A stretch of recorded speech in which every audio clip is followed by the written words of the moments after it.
Imagine you touch a hot stove, right? And instead of burning your hand, it, I don't know, hands you a warm chocolate chip cookie. You probably touch it again. Exactly. You do it again. And that is, well, that's exactly what happens when you try to learn a high-stakes skill just by twisting your gut. Yeah. Whether it's investing or negotiating or playing a highly complex game. You learn from experience, but in those specific environments, your experience is actually actively lying to you. It's a completely fractured feedback loop. I mean, you can make a mathematically terrible, completely irrational decision, and then just through sheer dumb luck, you get the cookie. Right. You win the negotiation, or you take down the biggest pot of the night. And trying to master a skill under those conditions by just putting in more hours? Yeah. Well, it is essentially like trying to learn a new language by moving to a foreign country and just shouting louder. Yeah. You know, Yeah. you aren't learning the grammar. You aren't learning the syntax. You're just getting much, much better at making noise. Because you are hardwiring your own structural errors. Like, if your default reaction in a high-pressure situation is fundamentally flawed, exposing yourself to that same situation 1,000 more times doesn't fix the flaw. Right. It just solidifies it. Exactly. It just makes that incorrect decision feel incredibly natural to you. Which brings us to the exact mission of our deep dive today. So welcome, everyone. Today, we are looking at a really fascinating stack of materials from RangeFlow. Yeah, the AI-powered poker training system. Right. We've got their strategy guides, their system breakdowns, some user data, and we are going to use this material to uncover the hidden bridge between, simply wanting to improve at something and actually mastering it. It's a great data set. It really is. And I want to emphasize right up front to you, the listener, even if you have literally never played a single hand of poker in your life, you need to stick around for this. Oh, absolutely. Because the framework we are unpacking here, identifying and fixing mental leaks, it applies just as much to managing your stock portfolio or, honestly, any high-pressure decision-making environment in your life. Poker is really just the laboratory here. Right. It's a contained environment for studying human decision-making under severe uncertainty. And what this data reveals about how our brains process that uncertainty is, frankly, it's genuinely profound. So let's jump in. Let's start by dismantling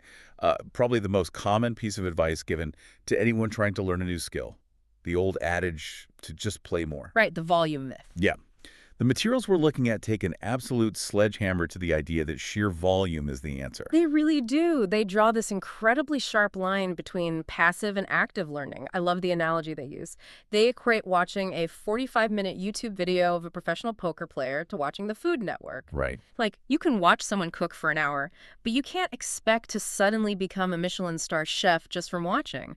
You might pick up a neat trick, sure, but you aren't building actual cognitive architecture.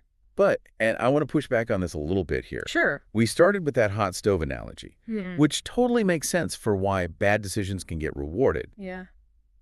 But conversely, if you do something right and get punished for it over and over, doesn't a smart person eventually figure out the pattern? You would think so. Right. Like, isn't experience universally considered the best teacher if you give a long enough timeline? In a purely physical, deterministic system, yes, absolutely.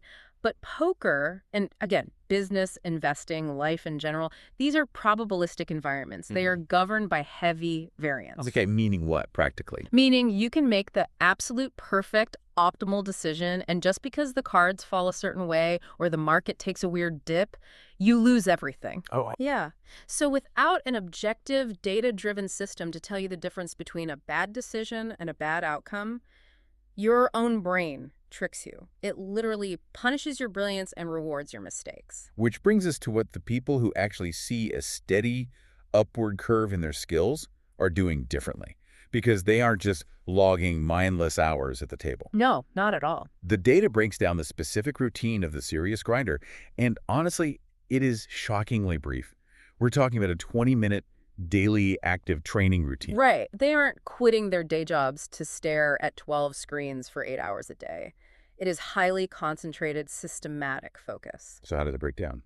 Well, the routine starts with just 5 minutes of review. And this isn't rewatching a whole game. It's looking specifically at isolated hands that you flagged from your last session. Okay, so 5 minutes of review, and then it's 10 minutes of drills. Exactly. Scenario-based training. But before we go further into the drills, let's translate some of the terminology used in these guides, just for the non-poker players listening. Good idea. They talk about drilling scenarios like uh, facing a check raise, or playing a draw when you have positional advantage. What exactly are we talking about here? Fair point. Okay, so a draw just means you have an incomplete hand. You're waiting on one more card to make a winning combination, like a flush or a straight. Got it. Positional advantage means you get to act last in the betting round, so you have more information than your opponents before you have to make a choice. That makes sense. And a check raise. A check raise is basically a deceptive trap.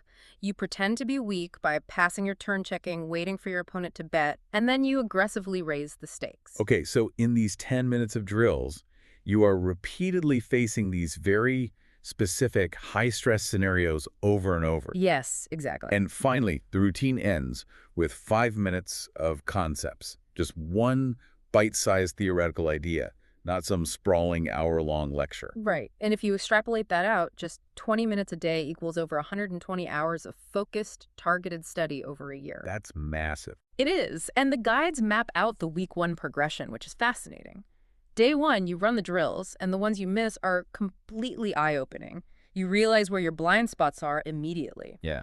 By day 3, your brain is actually building pattern recognition. And by day 7, you sit down to play a real game, and you are literally seeing entirely new opportunities because your neural pathways have adapted. It reminds me so much of basketball, honestly. How so?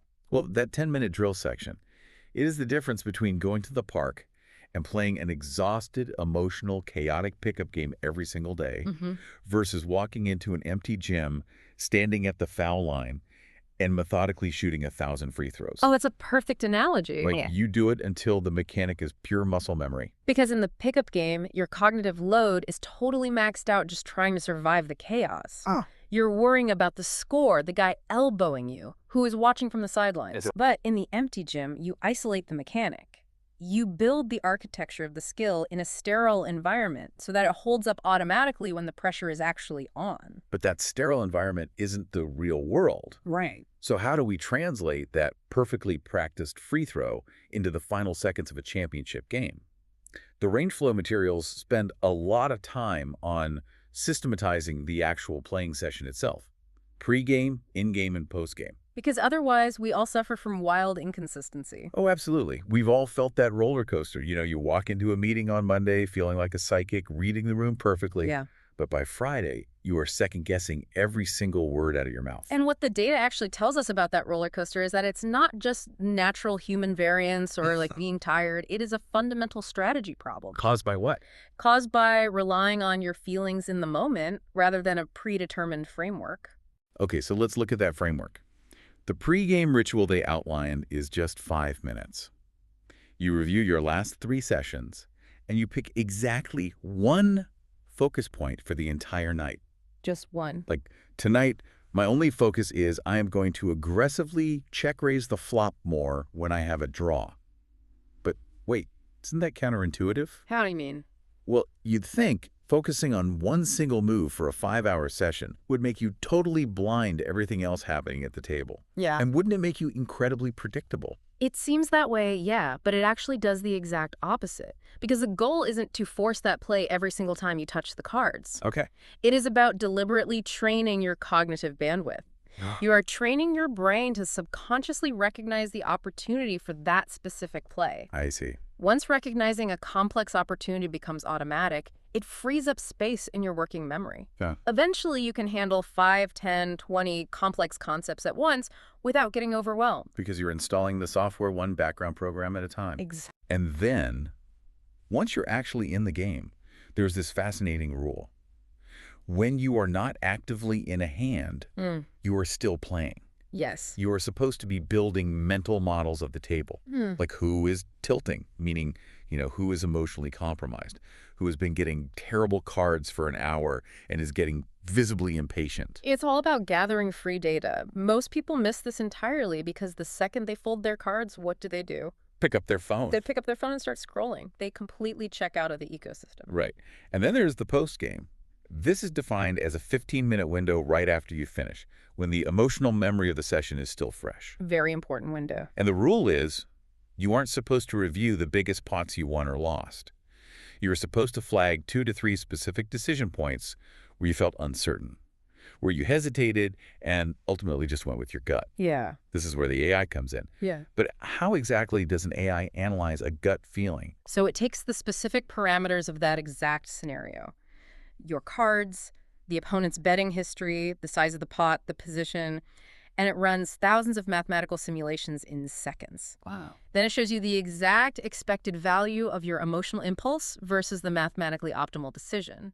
Because uncertainty is basically the compass pointing directly to your biggest flaws. I like that. When you systematize how you handle that uncertainty, you stop being a victim to it. Okay, let's say I've done all this. I've shot my free throws. I have my framework. I'm emotionally detached and mathematically precise. You're a machine. Right. But here is where the information throws a massive curveball. What happens when you make the theoretically perfect textbook play and you still get absolutely crushed because the person sitting across from you is playing a completely different game? Ah, yes. This is where we transition from the science of the game to the psychology of the game. It's the meta strategy. The game inside the game. Exactly, where you have to stop playing your cards and start playing the specific human being sitting across from you. And the numbers they pull out here to support this are just mind-blowing. The RangeFlow AI didn't just run theoretical simulations. It analyzed 4 million actual real-world hands. A massive data set. But a quick technical question on that. How does an AI track millions of human mistakes without knowing what cards everyone is holding in every single game? Because it doesn't have access to everyone's hidden cards, right? Doesn't need to see the cards. Really? Nope. The AI strips the game down to purely behavioral data. It looks at bet sizing, timing, and positional aggression to map out a behavioral profile. And then it measures human actions against a baseline called GTO. Which stands for Game Theory Optimal Strategy, right? Right. GTO is basically a mathematically unexploitable way of playing. Think of it like playing rock, paper, scissors. Okay. If you throw each option exactly 33.3% of the time, you literally can't be exploited over the long run. But humans don't play like that. No, we don't. We get emotional. We favor rock because we won with it last time. Precisely. And what the AI found when analyzing these 4 million hands is that the average thinking player, meaning the person who actually studies and knows the math, makes 47 specific, highly exploitable mistakes every single session. 47 mistakes a session. Yes. And the root cause of these mistakes is a misapplication of theory. Players are trying to use perfect GTO math against unsolved, chaotic opponents who don't care about the math and are acting entirely on emotion. So applying perfect game theory optimal strategy against a chaotic, recreational player is essentially like wearing a tailored tuxedo to a mud wrestling match. That is the perfect way to look at it. You are technically dressed perfectly according to the rigid rulebook of high society. But in this specific environment, you are just going to get dirty, look ridiculous, and lose. Exactly. The theory assumes your opponent is playing rationally. When they don't, your quote-unquote correct play actually becomes the wrong play. Let's look at the statistics the AI uncovered because they are incredibly revealing about human psychology. Stat number 1. 67% of players overfold to triple barrels on scary runouts. Okay, let's translate that. What is a triple barrel on a scary runout? Right, sorry. It means aggressively betting big 3 times in a row as the community cards on the board get progressively more dangerous looking. Okay.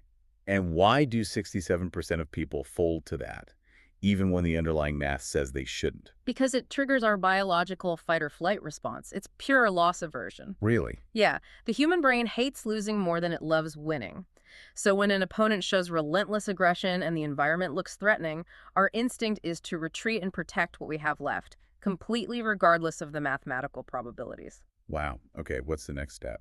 73% of recreational players will call entirely too wide on the flop, meaning they will stay in the hand early on with very weak cards, but then they fold way too much on the next turn. What's the psychological mechanism there? That seems contradictory. It is. It's a clash between optimism bias and the sunk cost fallacy. Oh, interesting. Early in the hand, optimism bias takes over. They think, well, maybe I'll get lucky. Right. But as the stakes get higher on the next turn, reality sets in. The cost of their optimism becomes real money, panic ensues, and they abandon ship, essentially burning the money they put in early on. Wow. And the third stat. 81% of aggressive players will completely shut down and play passively when they face a check raise on a paired board. Let's pause for the jargon again. Yeah. A paired board just means two of the same card have been dealt face up for everyone to use, right? Yes. And a paired board introduces the possibility that someone has three of a kind. So when an aggressive player suddenly faces a trap, that check raise we defined earlier on, a board where a massive hand is possible, 81% of them freeze. But why? They were just being aggressive a second ago. It's the monster under the bed syndrome, paranoia. They immediately assume their opponent has the absolute best possible hand. Their brain invents a worst-case scenario, and they completely abandon their aggressive strategy. I mean, those aren't just poker statistics. No. Those are fundamental flaws in human behavioral psychology mapped out in real time. Exactly. And to capitalize on this, the materials introduce a concept called the donk hunter. The terminology is a bit aggressive, but a donk, in poker slang, is a reckless player who makes low-quality decisions. Right. The donk hunter is the player who stops trying to play perfect math and instead specifically targets human irrationality. They look for those 47 patterns. They wait for the fight-or-flight response or the optimism bias to kick in, and they trap it. It is weaponized psychology, which honestly brings us to the most uncomfortable part of this entire framework. Turning that weaponized psychology inward. Yes. Once you accept that perfect theory doesn't work against imperfect humans, you have to look in the mirror. You have to identify which of those 47 mistakes your own brain is making. And the compounding effect of doing that is a mathematical certainty. Fixing just 3 to 4 of these mental leaks per session saves a player between $100 and $300 in lost expected value. It adds up fast. It really does. If you play 3 times a week, that is $1,200 to $3,600 a month that you are keeping in your pocket simply by not making the unconscious mistakes you're currently making. The value proposition of identifying your flaws is massive, and the AI system provides training for what's called deep stack mastery. Which means playing with 200 to 1,000 big blinds. Right. A big blind being the mandatory minimum bet at the table. So 1,000 big blinds means you're sitting with a mountain of ammunition. Yes, and having that much ammunition makes the decision tree exponentially more complex. Right. One mistake can be catastrophic. Historically, learning to navigate that level of complexity required hiring a professional coach for, like, $500 an hour. Wow. Now, an AI provides it for $27 a month, but there's a severe time sensitivity here. Because the edge shrinks. Exactly. Right now, knowing these 47 human flaws is an asymmetric advantage. But as the broader public gets access to this kind of AI behavioral mapping, the edge will inevitably disappear. But honestly, looking at this system, I think the biggest barrier to entry isn't the cost or the learning curve. What is it? It's the human ego. I mean, it is so much easier and so much more comforting to blame bad luck or the economy or your boss when you fail than it is to look at a sterile AI dashboard that mathematically proves, beyond a shadow of a doubt, that your intuition has been terrible for 5 years. Oh, it requires a tremendous amount of intellectual humility to submit your decision-making process to an algorithm. The AI doesn't care that you had a bad day at work or that you felt a strong intuition. All right, it doesn't coddle you. Not at all. It only sees the gap between your emotional choice and the optimal choice. But for those willing to endure that blow to their ego, the rewards are exponential. Let's recap the journey we've just taken today.